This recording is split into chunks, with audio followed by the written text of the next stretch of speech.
ba'zi gaplar aytilmaydi, lekin yurakda qoladi.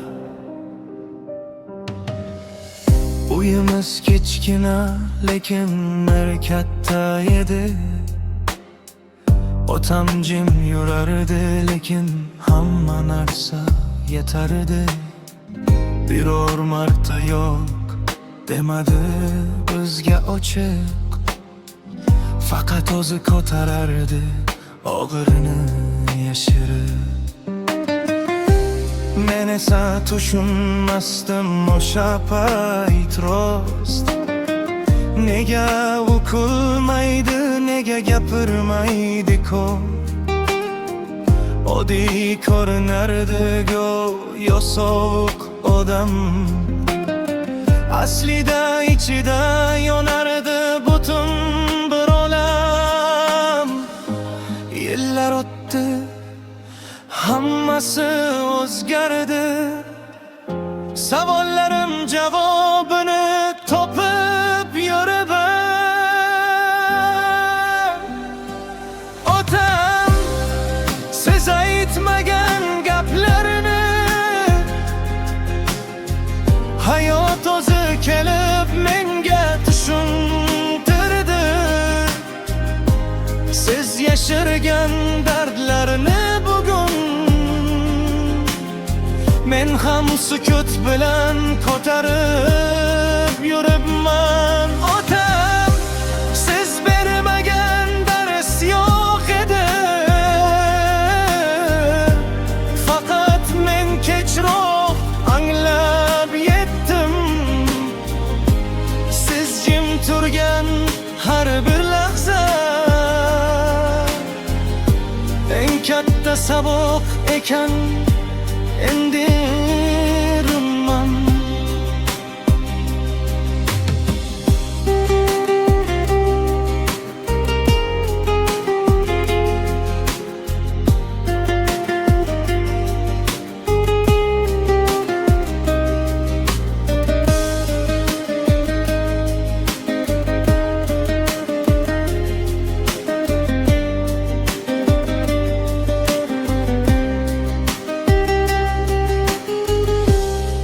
kuni oynaga qaradim, o'zimmasman.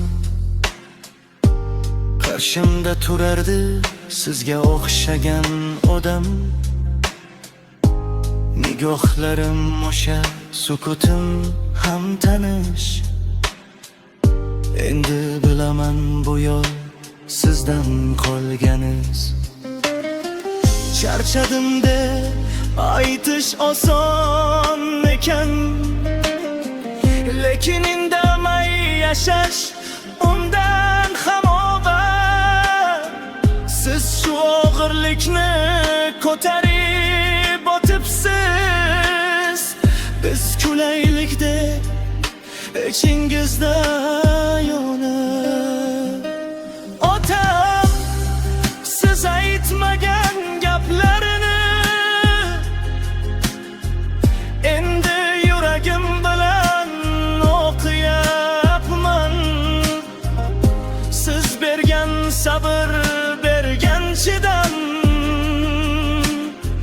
hayotimni ushlab turgan tayanchim ekan. Otam siz oddiy odam emassiz. Siz mening eng katta sabog'im. Men ham bir kun sizdek bo'lsam,